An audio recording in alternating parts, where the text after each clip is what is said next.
our talk is probably about 40 minutes long, and but we really want to have time to kind of get your feedback because you guys spend a lot of time on the river. And as you'll find, from my perspective, the Madison's a bit of a tough nut to crack with all of the different things going on between Hebgen and Madison Dam and Quake Lake um, and these issues that we're talking about. So what we're doing here is about a year and a few months ago, Northwest Energy and FWP, they have a technical advisory group, and they were looking at the monitoring that have been going on with regard to the flushing flows that is part of the FERC licensing, which is whenever they can, and we'll talk about this a little bit today, to release a flush out of Hebgen with the intention of flushing fine sediment from the river. But they've been monitoring this company called R2, and they're like, we're just not seeing an effect. We're really not seeing a change in the fine sediment in response to these flushing flows.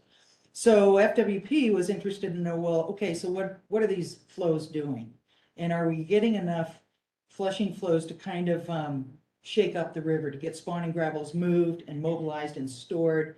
And could we raise those flushing flows and start excavating, as you know, the Madison's kind of a bimodal river with sediment, big stuff in the middle, then a lot of gravels moving through. And so a lot of that larger material, would it be possible to get some dynamics going? Because the Madison is what you would call an underfit stream. It was built during, glacial times, and it's winnowed and created all these terraces. So there's a lot of material that doesn't move very much.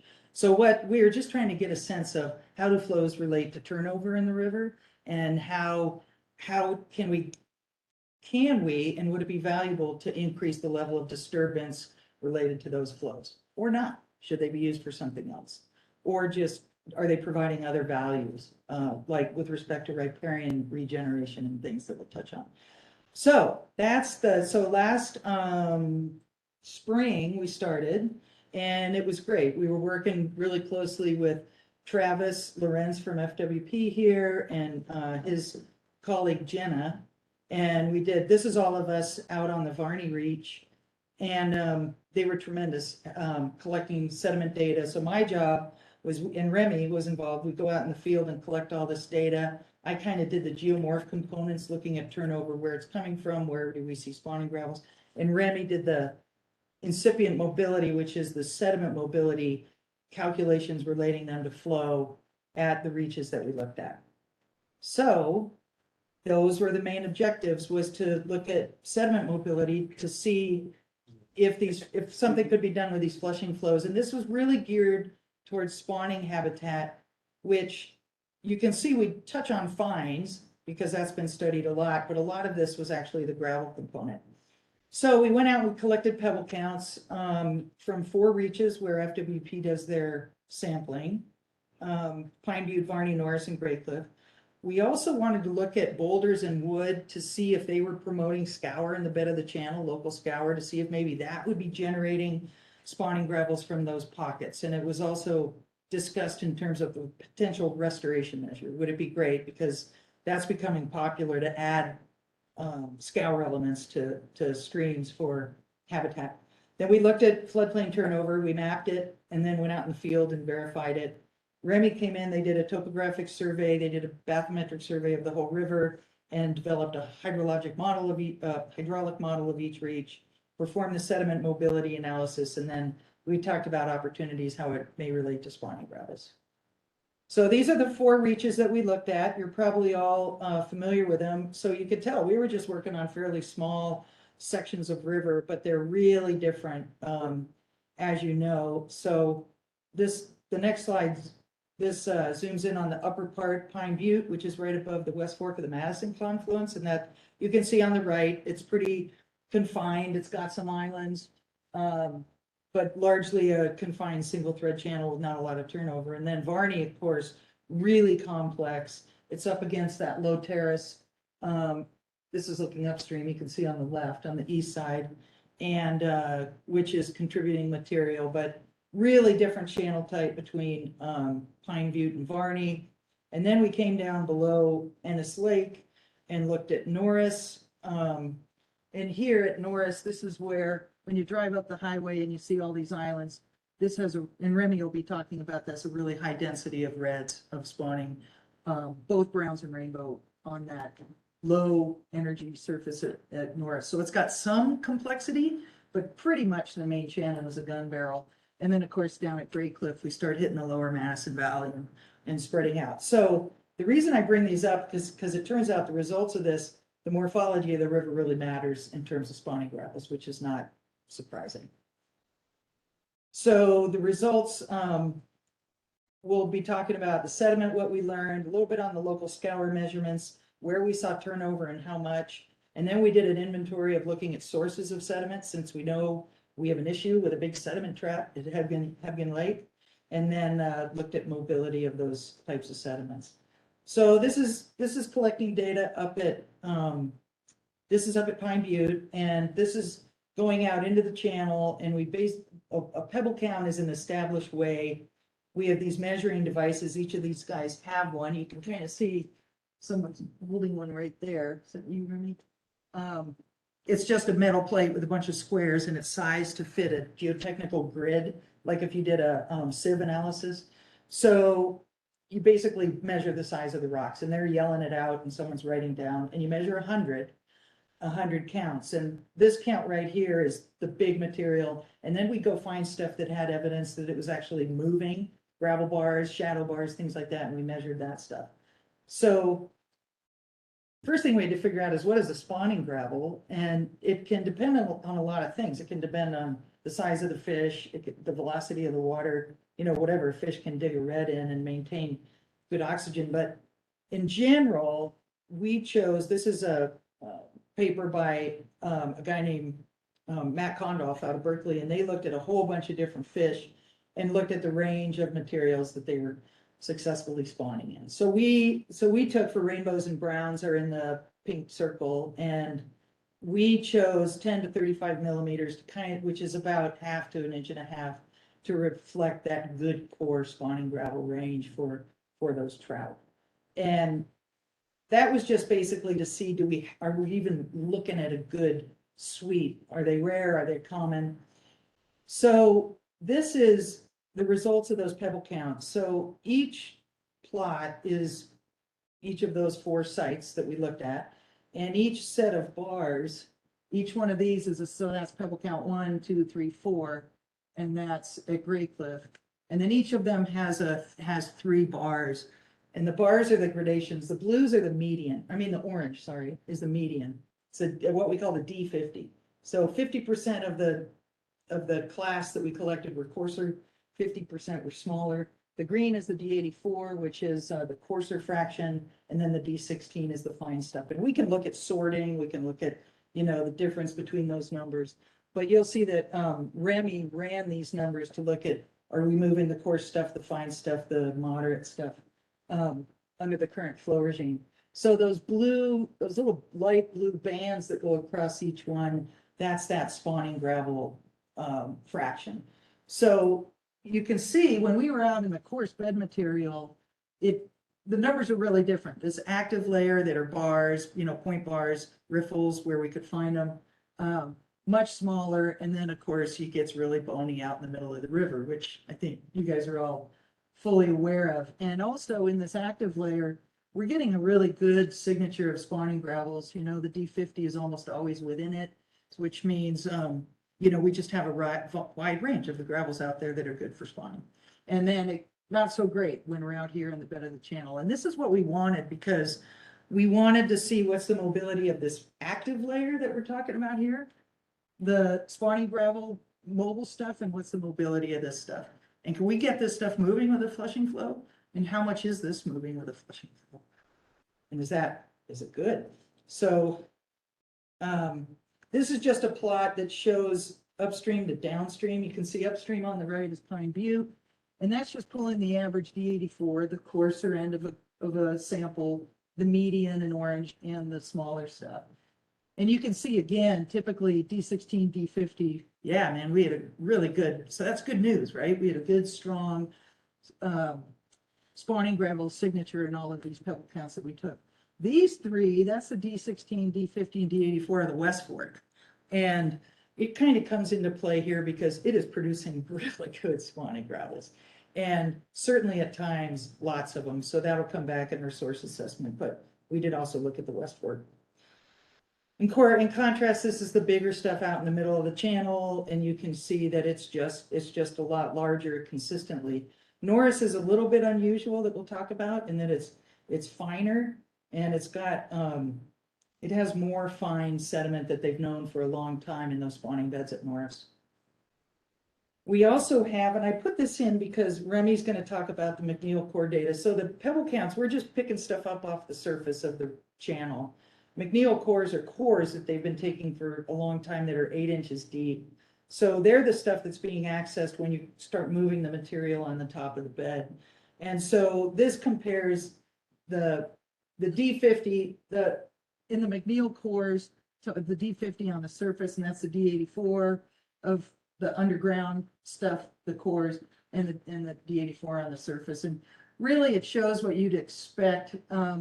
But there's some pretty, in some of these places, there's some pretty big material in those 8-inch deep cores. But the other thing you see is right here, I just wanted to point out at Norris, that stuff that's in those cores 8 inches deep is really pretty fine grained. And they were seeing no evidence that the flow regime was flushing that material out of there. We'll talk about that a little bit later, why that might be.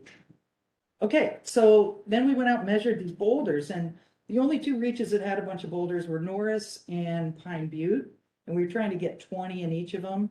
And we basically went out, we measured the size of the boulder, and we measured the depth and size of the scour pockets it was creating on either side. And you know, it's pretty clear. You guys, I'm sure a lot of you guys fish, and you know that boulders provide great hydraulic diversity. We were trying to see if they were real scour, drivers of scour and sediment mobility. And what we found is that, you know, the plot on top shows the depth of scour, and you can see that horizontal line is 1 foot. So these are all the plots in a box and whisper.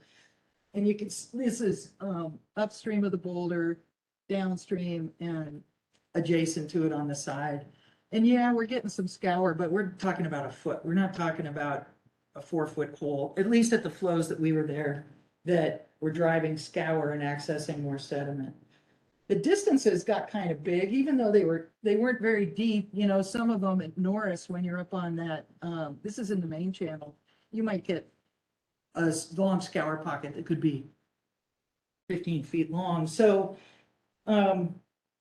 not a lot, really not a lot here. We didn't really see this as an incredible contributor to accessing spawning gravels from the bed of the river. But that said, clearly they provide hydraulic variability and otherwise kind of a trapezoid that's fairly monotonous.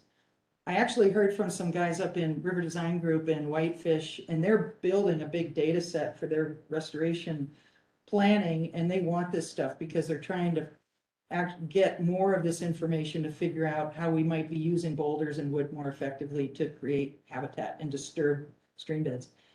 So a couple of things that were kind of interesting. This is not a good correlation at all, but in general, the bigger the boulder was, taller this way, we tended to see less scour downstream. And what you could tell is that's because they weren't overtopping the big ones. The ones that overtop were really getting a good scour pocket on the bottom end and creating a little bit different habitat than the ones that don't overtop. And they, of course, get a lot of scour around the sides of them. And so, you know, I think our takeaway was really that boulders are great. They add complexity. They really vary. There were boulders that were overtopping last week that weren't when we were there. It'd be fun to keep looking at it, but there didn't appear to be any tremendous addition in terms of the relationship to spawning gravels. The one thing we did see was down at Norris, where you had these low energy areas, they could actually trap them down below them. So this is where the fish are spawning down at Norris, and you just see these beautiful plumes of spawning gravels on the downstream side. And this is a low energy bench, you know, up closer to the bank down at Norris, a little bit different situation. So stuff that's coming down, it's trapping. So looking at flows and the rates of channel change, you know, we have Hebgen built in the early part of the 20th century, and we have a proposed maximum release of 3,500 CFS from Hebgen. And the reason for that is Quake Lake. When the landslide formed, they were really, really concerned about the outlet getting shredded. And they went, and the Corps dropped the outlet, Corps of Engineers, and reinforced it. And they said, we don't want to see 3,500 CFS going over this old landslide, because if we start losing its stability, we're going to erode through it and have a lot of problems. And Remy noticed this. This is a great picture I found. It's from the USGS, but you can see they hadn't even rebuilt the highway yet. This must have been, I don't know, in the early 60s, I guess. But what's also relevant here is you can see the big plume of sediment going down towards the slide in, right? Which is really important in terms of spawning gravel sources to the Madison. So to that end, we're looking at, okay, turnover, it's erosion and deposition. How much, where are we seeing it? How much are we seeing it? And does it relate to flows? So these pictures are from up at Pine Butte, and it's really pretty interesting because you guys have probably seen them. You see them Norris too, because there's all these old kind of relic islands that you have juniper growing on them, and there's cottonwood stumps, and they were there in the imagery pre-Quake Lake, pre-Hebgen earthquake. And then we see a lot of expansion of lower bars, sometimes growing off of those bars, but there's definitely material being deposited and vegetation's coming in. And we did see net expansion of islands in most reaches, except for Norris, where they're kind of trimming out. And it kind of, it really relates. This is from the channel migration zone mapping we did a while ago, where we were measuring rates of change all up and down the Madison. This is the Varney Reach, where we have all this dynamics, hundreds of feet of channel movement since the 50s.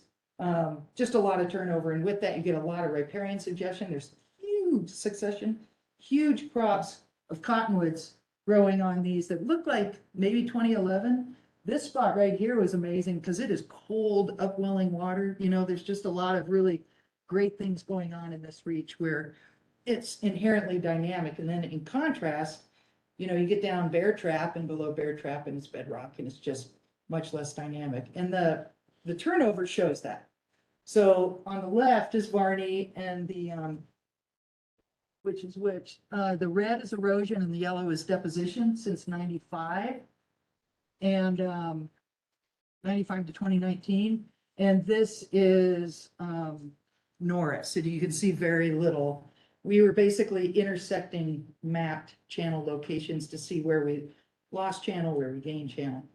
So if you look at it spatially, it's really concentrated on the Madison. This is going from upstream on the left at the slide down to the lower Madison Valley, Three Forks on the right. And so it's like you see no turnover on the Madison, or you see a lot. And the big spike up on the left is up at the slide where there was a bunch of erosion during the high water of 97. And then you see another spike here at Varney. This is down at Channels, approaching Ennis Lake. And then, virtually nothing through Norris. And then you get to Gray Cliff and it takes off. And you can see in general that the lines on the positive are deposition and the dashed lines are the same time series, but they're erosion. So here that black is deposition at Channels and that's erosion. And almost everywhere we saw more deposition than erosion. And it doesn't mean volume of sediment because a lot of these bars are really low. It's just mapped area. But that's good. I mean, we're not stripping out all of the sediment that's in there, which can happen below dams. So then looking at the flows, how does this relate to flows? This is just a plot that shows 1990 to 2022, and it's a cumulative number of days that a given flow was exceeded. So the green line is 4,000, that's the biggest flow, so it has the least number of days exceeded, and you can see they were all by 1997, and then we haven't seen 4,000. This is at Kirby. We haven't seen 4,000 since then. And then these lower flows, you can see that we've progressively had a few days. And I put in last week, up until last week, and you can see we got a little bump. But, so we're frequently seeing 2,500. Here's the 3,000. And this gray one, that's the flushing flow, the 3,500. So it's like, okay, we know that 94 to 97, we had a lot of high water in that time. And really what it correlates is to a lot of turnover. We were trying to see if there was like on the Yellowstone right now, we're seeing a threshold where it was passed, where the river kind of stabilizes itself with boulders at the toe. It sort of self-armors. It can self-riprap itself if you have boulders accumulating. And a couple weeks ago on the Yellowstone, it looks like those were mobilized and you just got lots of movement. On the Madison, we're not seeing that. We're seeing you have long duration of pretty high flows. So what this is the dots are the flows by year, number of days in any given year above 3,000. And then the bars are the amount of turnover we saw in the imagery when we had the air photos. So we had some from 2005, 2009. And in general, the Madison's pretty mobile. Madison's pretty dynamic. You have more flows, higher duration of those flows, you just get more turnover. And this ties into what Remy's going to talk about with mobility. But one of the big things is duration. This is the hydrograph from 96 and 97, and you can see it got above 4,500 for a few days, but it was above the flushing flow for probably a month. In contrast, a typical flushing flow year, here's 2018, you just kind of sneak above it, and it's just not up very long. So in a mobile system like this, at least not with the big bed material, but those active layers, it's mobile a lot of the time. And so the duration really matters. Okay, then we looked at sediment sources. This is the slide, and clearly it's been a major source of sediment since the slide happened. And the big question is how much will that persist, and will the Madison become sediment starved with spawning gravels? The picture on the lower right is $3 Bridge, and it was kind of impressive to see how much was still there that hadn't stripped out. But this is right after the earthquake. This is 1962 up in Upper River. This is where the slide in is, where you can see that big dike was built. And you can see tons of gravel in the river right after the earthquake, a few years after. And some work has been done where they said at Kirby, 114,000 tons of suspended sediment went through just during the month of September in 1960, just after the earthquake. But this is a comparison at slide in, which is right there. This is before the earthquake in 1959. This is 1962 right after. You can see it just got hammered by sediment. And this is currently. And one thing that's interesting is right after the earthquake, if anybody's familiar with that, you see the main channel running on the south. Well, that's this perch side channel now. That was actually the main thread right after the earthquake, but the river has migrated back north, against the highway. But that's a remnant primary channel of the Madison. But you can also see it's kind of locking in. It's these are starting to vegetate. These surfaces are really perched. They're high above the river. So are they going to remain? Are they going to be accessible? So looking at how much is the channel banging around up there and accessing those gravels, the picture on the top shows pink. The pink and the green is 1955 to 2009. And that's where I said we had those long duration high flows, and those gravels were getting worked. You can see how much the river moved around up there just by those bank lines. So everything that is green in there got eroded out after 1995, so it was accessing all that material. The one on the bottom is since 2009, and we're just not seeing movement. And maybe up there we just need a bigger flow, but the slide is evolving and becoming less of a sediment source, as you would expect. It's vegetating in, it's down cut, so those surfaces are higher, and so we see less recruitment of gravels from the upper Madison, and of course Hebgen is a total trap. So relying on the upper Madison long-term as a sediment source might start to get sketchy, and we've talked about all kinds of ways to keep an eye on that. It doesn't seem starved yet, but you would anticipate that the load would go down. But then we looked at a bunch of tributaries, and it was actually pretty optimistic in the upper Madison. The West Fork is on the left, really good gravels. Squaw Creek, the culvert under the highway, is half full with all kinds of different materials. These are other tributaries. The Ruby brings in a lot of really great gravels. So these were taken in October, and one of the other discussions is, okay, we have gravels, but do we have flow? And so flow is being discussed as both a way to contribute more spawning gravels to the Madison, but also a way to just allow fish access to the habitat that's here. So that's another topic, but I know maybe some of you saw, I guess Indian Creek was just going off last week, really high. It was great. So they probably rely on pulses.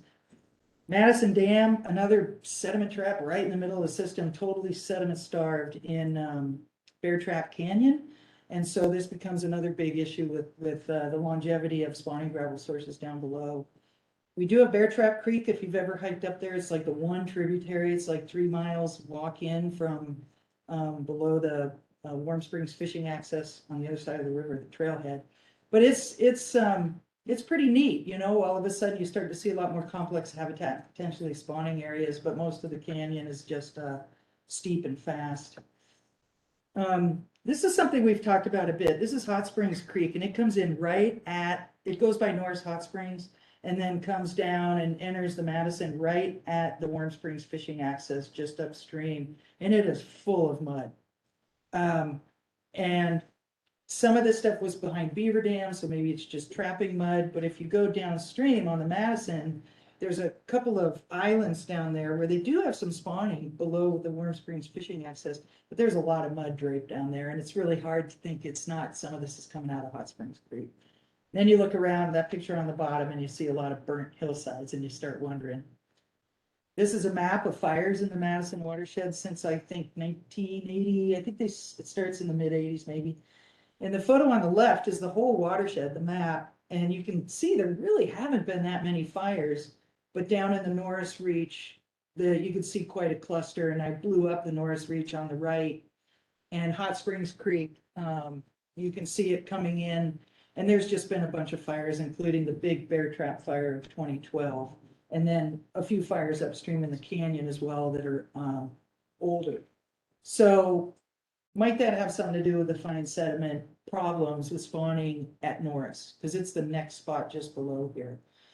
So I just wanted to show quickly, these are plots of the fine sediment data. And the green line is Kirby, the red line is Ennis.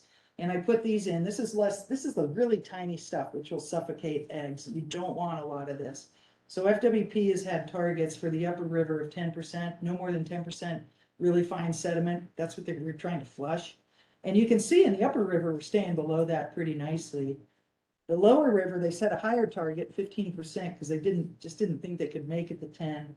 And here's Gray Cliff, and it gets higher, it gets above 20%. And when does it do it? In 2012, which is when we had a big fire. If those are cause and effect, I don't know, but we did seem to see a spike in fines in that window where we had some pretty good burns. And this is Norris. Norris, again, really fine sediment in their cores that it's just a chronic problem down there, and a worry, because we talked to Matt Yeager at FWP, and he's like, you know, the fish are spawning there, but it's only because there's nowhere better for them to go. It's not excellent spawning habitat. So, summary for my stuff. We're seeing a good signature of spawning gravels in this way, in the material moving down river. Boulders, yeah, they provide some good complexity for habitat, but not necessarily a big driver of sediment transport. The islands have been expanding, which is good news, except Norris, they're stripping. I took some of the plots of that out, but Norris has very few islands, and they are getting just nibbled at on the edges. You can see from the highway, and they've gotten smaller. We get good gravel inputs from the tribs, but Bear Trap Madison Dam is a big hiccup in sediment transport going down the river. And then this issue at Quake Lake, and when we start talking about long-term ideas of things to do, you know, this has come up. There's this giant terraces of spawning gravel sitting there. Is that something that we can take advantage of in the future if we start seeing limitations, which is stripping gravel? I mean, we do a lot of work below dams. It's an issue on the Bighorn. It's an issue on the Beaverhead. And there's places all over the country where people are bringing in dump trucks and dropping gravel at the toe of dams. We're not there yet, but we just wanted to try and get our arms around where we were. It was actually pretty impressive considering, you know, the earthquake 60 years ago. Still pretty good material in the upper river for spawning so far. So I'm going to hand it to Remy. If anybody, that makes sense? Are we okay? Okay. Yeah. All right.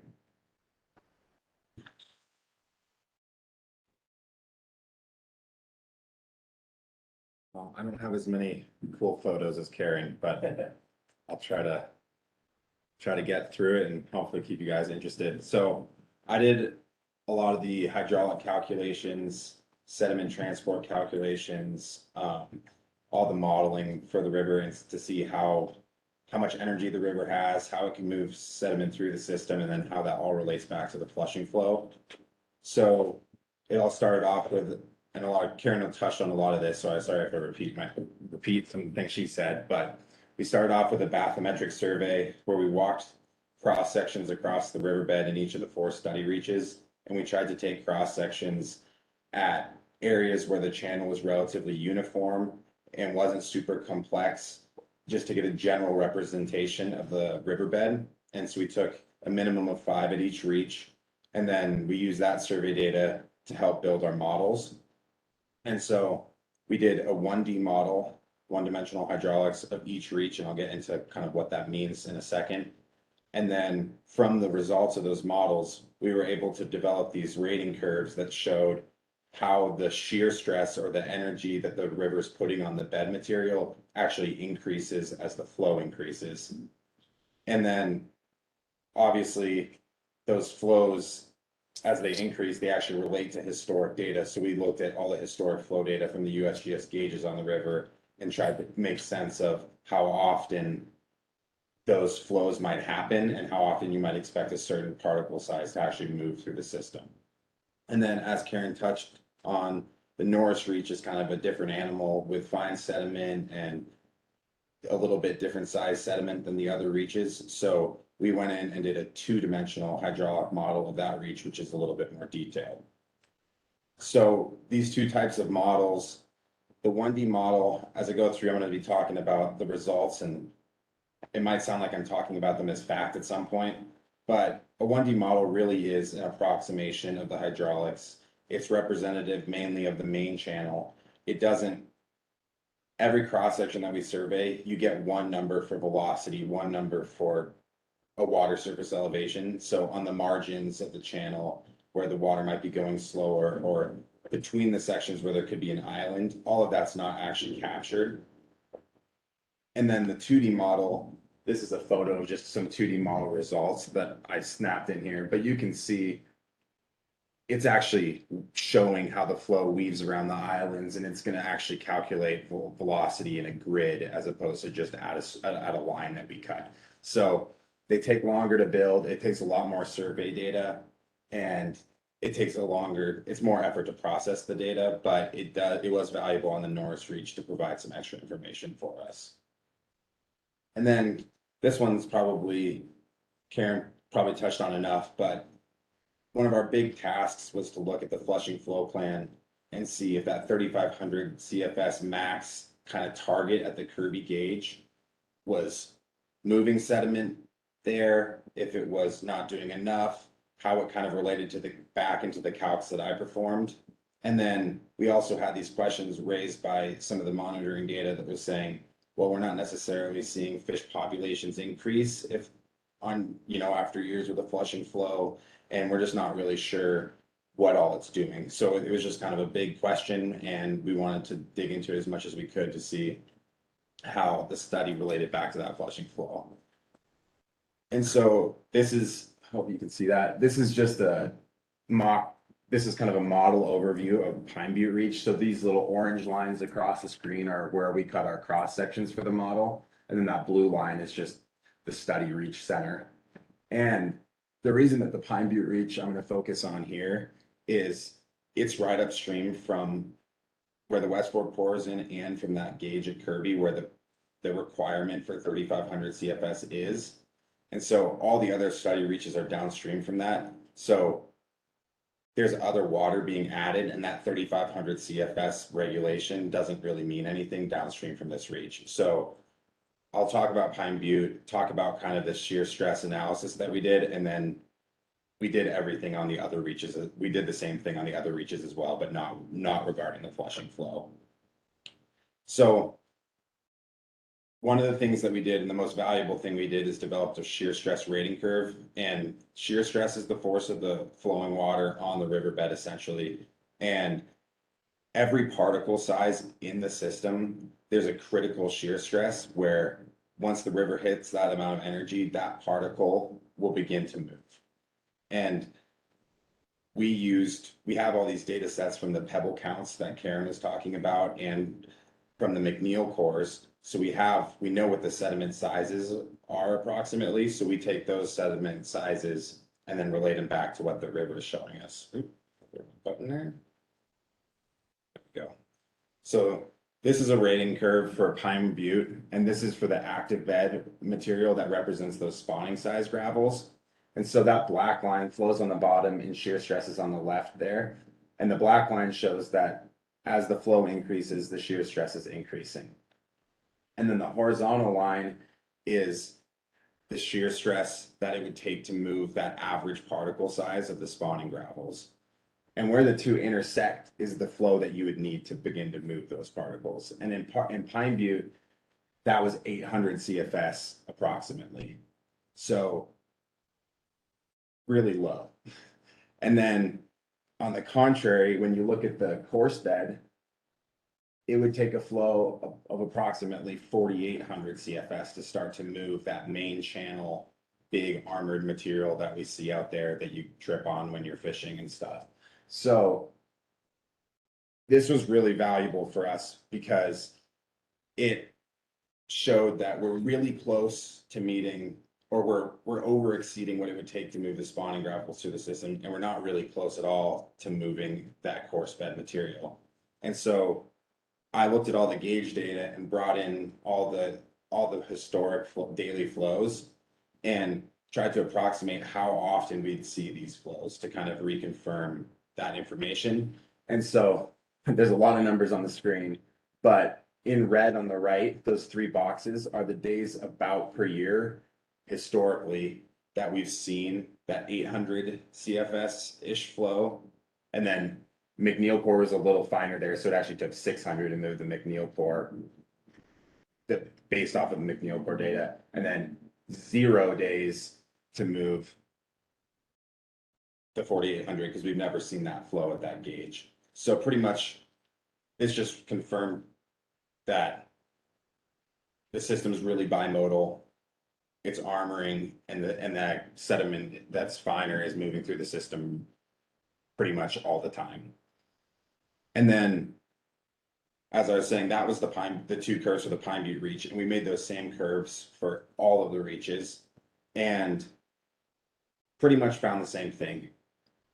On the right there, we're seeing for the spawning gravels, pretty much 300 plus, 300, close to every day a year on all of the reaches. We're moving the D50. And then in Norris, this is of the pebble count data. So we're moving it actually 54 times, four days per year, which just showed that the energy in the Norris reach and the river's capacity to move gravels and fines was lower because there just wasn't as much energy and the river's wider there. So 54 days a year in a normal system is actually pretty good. It's more than you'd expect if there was no dam. But on the Madison, it was a standout for us. So we wanted to dig into it a little bit more and do that two-dimensional model. And then, as we were saying earlier, the coarse bed doesn't really move. Varney, we actually saw it move a little bit based off of the math, but we looked at where we had cut our cross sections, and Varney was really braided. And to do a 1D model, you have to cut those cross sections, as I said, at these uniform sections. So this number of 42 days per year up there on the right for Varney, moving that big material, that probably only applies to the very main channel thread that when it all comes together, and then all that energy dissipates when it moves into these braided sections. So it's worth remembering that while we're saying a certain amount of days per year, that really is only at that main channel thread and doesn't necessarily account for all the side channels and everything. So in Norris, we did this, I developed this 2D model, and this is just kind of a screenshot of some of the results. And we modeled a bunch of different flows, but we focused in on the 2-year flow event. So that's a flow that would happen approximately every 2 years on average based off of what we've seen historically. And the reason we looked at this flow is because on most river systems, you'd expect spawning gravels to flush through the system about that frequently, just based off of past research and past studies. So we looked at a couple other flows, and I'll talk about that in a sec, but this plot shows a 2-year flow. And the red, orange, and yellow, I'll zoom in on it here in this next slide.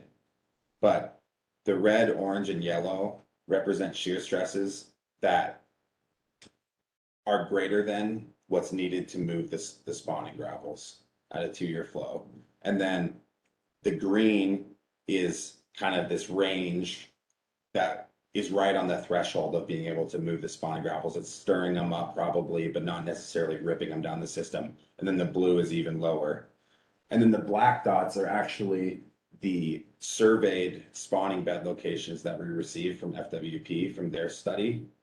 So we overlaid the two to look and say, hey, we know what's going on with all these shear stresses, but how does that relate to where the fish are actually spawning?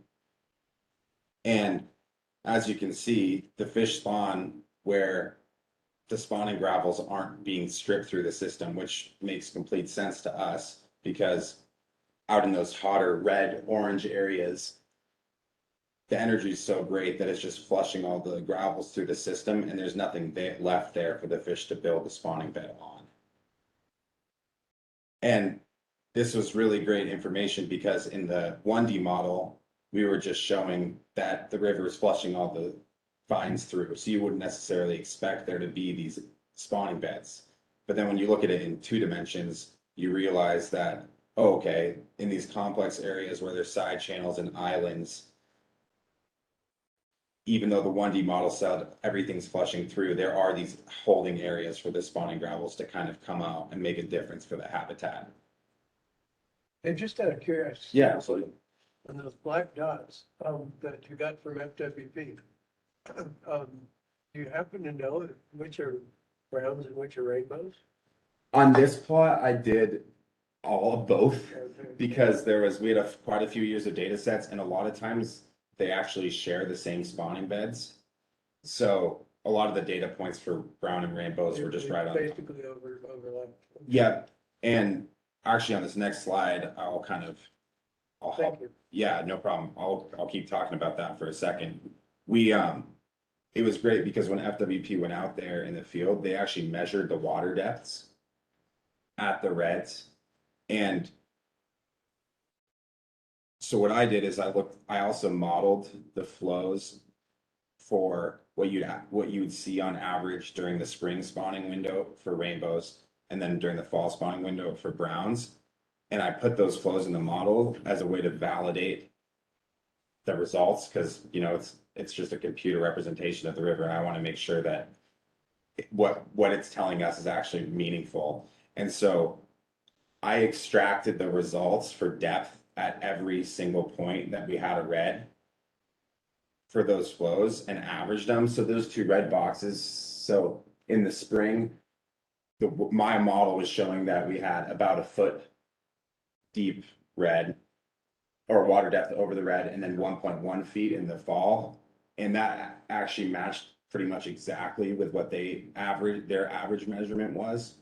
And because those are so close, that kind of reinforces what I was saying earlier, that the two species of fish really do kind of use the same habitat and reds, at least on that reach in the Madison. So all in all, that, just to kind of summarize what that means and what we kind of took from it, we've got this super mobile active bed that's getting ripped through the system a lot, and the course bed's not really moving. And so what that's doing is it's causing the channel to armor. And the results from the Norris Reach showed how valuable areas of complexity and lower energy are to the system, because they're the few spots where that finer sediment can actually fall out and make a difference for the spawning and give the fish an opportunity to build a red. So, and then on top of that, getting back to that flushing flow protocol, it's not really doing anything to help move gravels or to help stir up the bed. So that was kind of from a sediment standpoint alone, we didn't see much value in the flushing flow, and it was just kind of sitting right between the two different thresholds that we were kind of hoping to evaluate. And then I think Karen talked about most of this stuff, so I'm gonna keep skipping over to some management considerations. So after all this analysis, we looked at what does it mean and what future studies or future management moves could be done on the Madison based off of the results of our study. And as Karen was talking about earlier, we know that the Quigley slide area is stabilizing, it's down cutting, and it's going to slowly provide less and less sediment, most likely over time. And so what that really means to us, at least on the upper river, was that the tributaries are really the critical gravel provider, especially with how much energy is in the system. If you have a system where there's gravel's flushing through readily, that means that you need a supply. And that just shows that the tributaries, how valuable they are to the upper river, and how important managing connection to, at least during these big runoff events, is.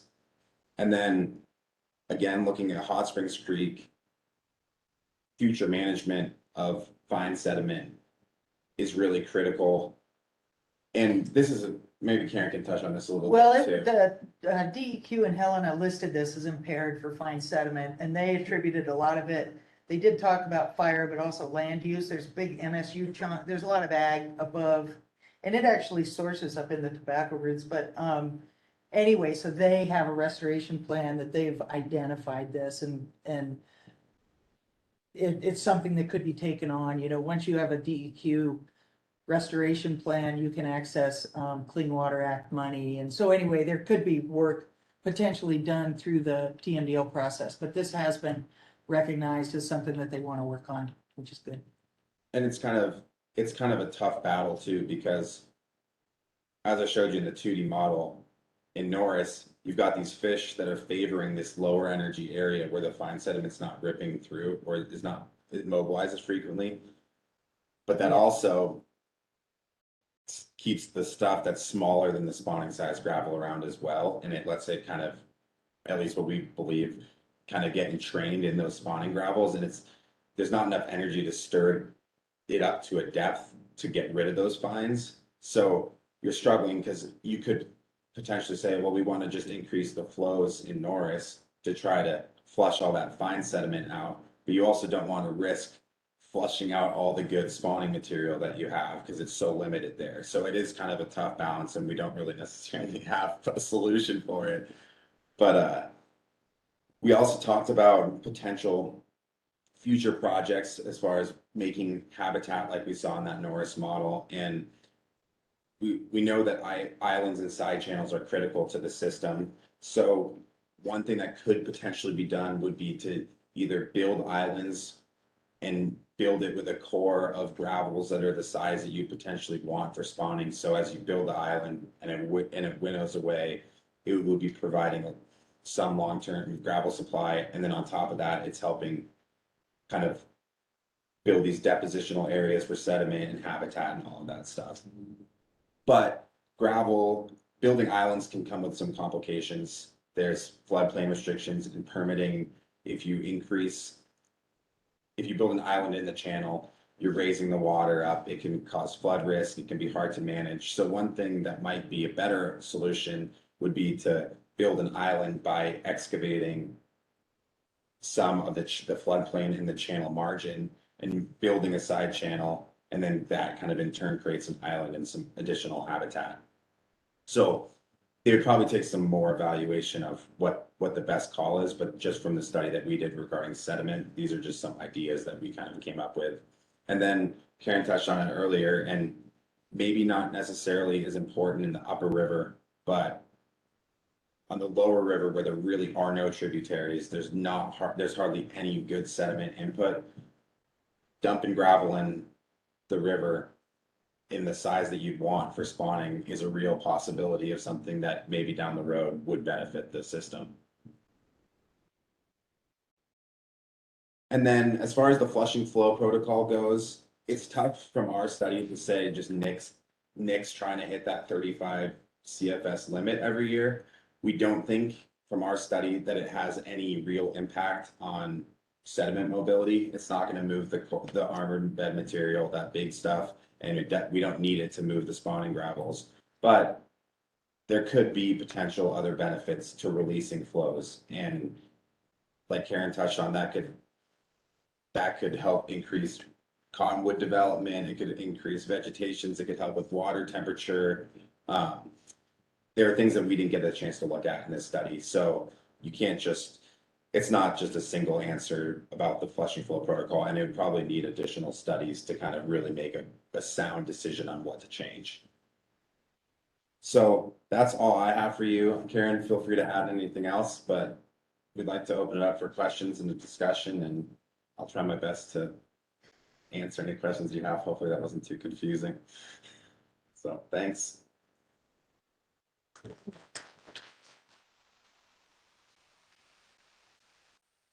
Kind of question, just with your study that you did, and then with the water levels we had this spring, just any, I didn't study it again, but any observations or predictions about what happened out there? You know, I think that it's tough to say. I mean, I did model flows that we saw the past few weeks. So it's something that they still probably weren't high enough to really do anything with that armored bed. And I mean, I drove through the valley briefly during the higher flows, and it's really interesting because you can see the water's turbid, you can see there's that fine sediment in it, it's cloudy, which is what we would expect, but it didn't get, over the banks, it's not flowing through the floodplain. And I think that's just one thing that Karen said with an underfit river, is that even when you get these awesome flows coming through the system, we're just not seeing it do anything catastrophic. And so I don't really have a straight answer for that, but I mean, I think it's beneficial to the system, but it's not doing as much as you would think on like a normal river with no dams, for instance, or in a different system. You might see an event like we just had do a ton of shifting and erosion and deposition, and you just don't quite see that on the Madison. Yeah, I just add one thing that was interesting is the FERC license has strings attached to the bill. You can't change the flow more than 20% a day. Right. And they had to ramp it fast. They changed it to 15% an hour because they said that it was just so full up, they had to let more water out.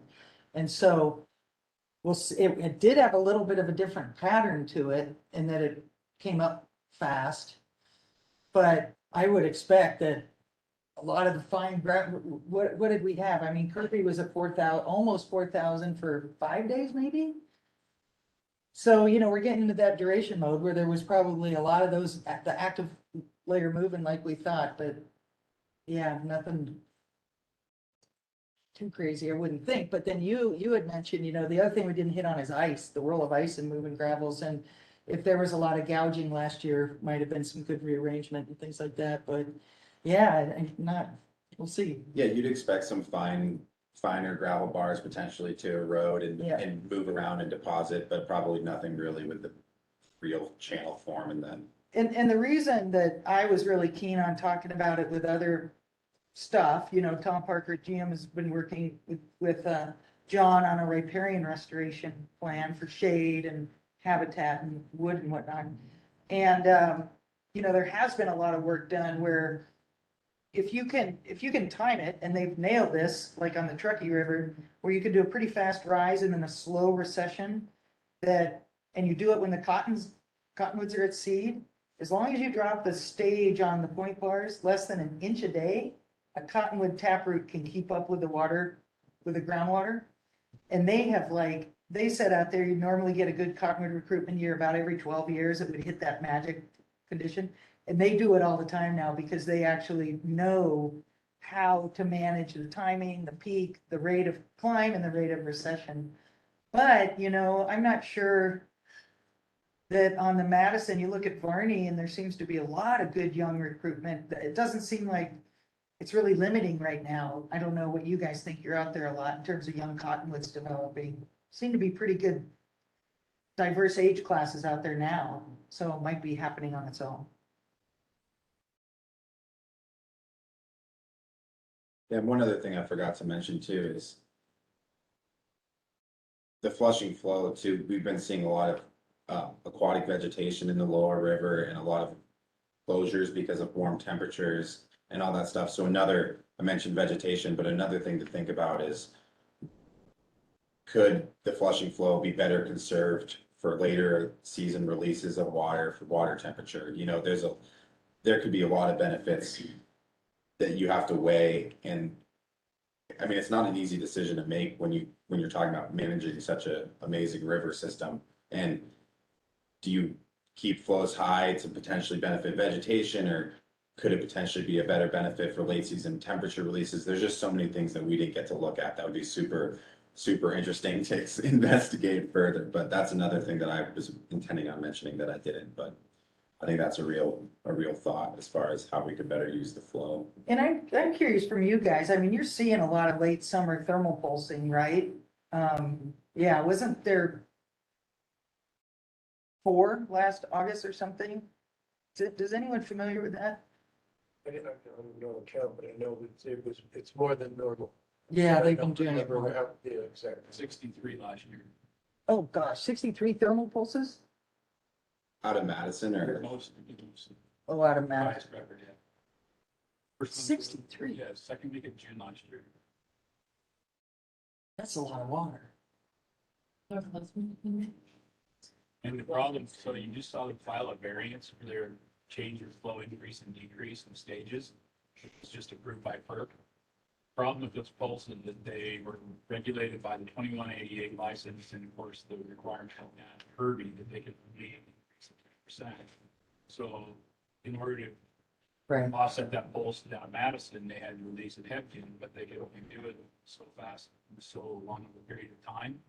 So then, of course, a lot more water going downstream as you're ramping up to try to compensate for that increase in Madison. So a lot more water was used to accomplish a simple Right. task. Right. Where now with their variants, they can actually accomplish that task in a shorter period of time and be more efficient with Right. water coming out of Right. it. Yeah, I think, John said last week that the flushing flow takes them 2 weeks, 2.5 weeks Yeah. for the rise in the fall. And Right. yeah. We have the compliance manager for Northwestern on, and I just unmuted him. He can speak to that. Oh, great. Hey everybody, this is Andy Welch. I've been listening in from afar. So yeah, a couple different things. Our FERC license really tries to balance a lot of the different things that we are attempting to protect and maintain in the system that Remy kind of got at. And so the water balancing is very challenging at times.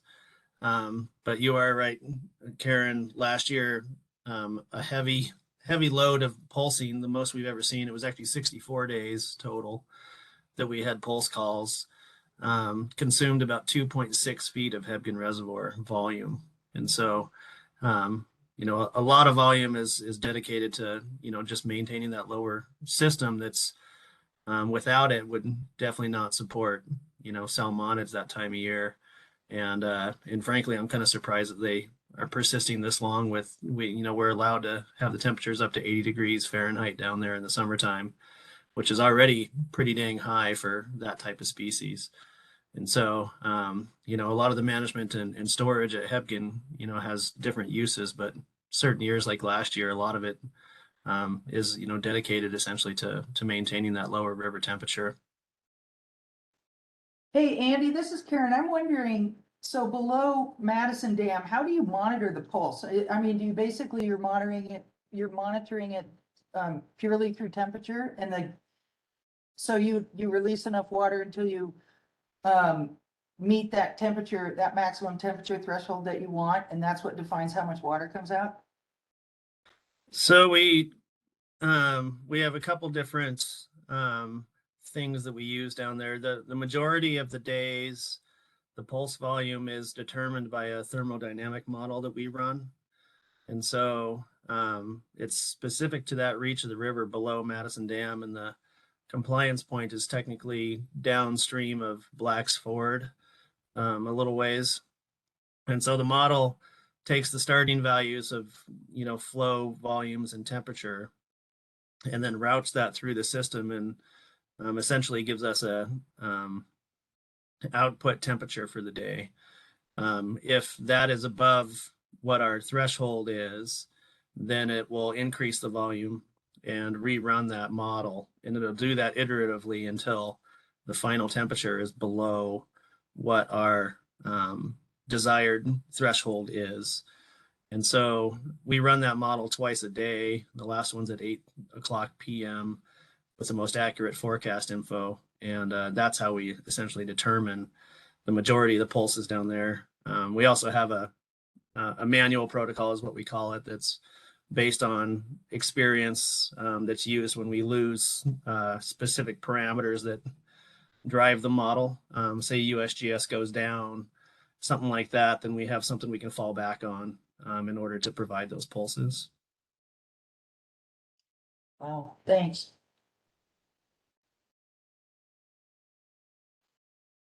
Any more questions? Thank you, Karen and Remy.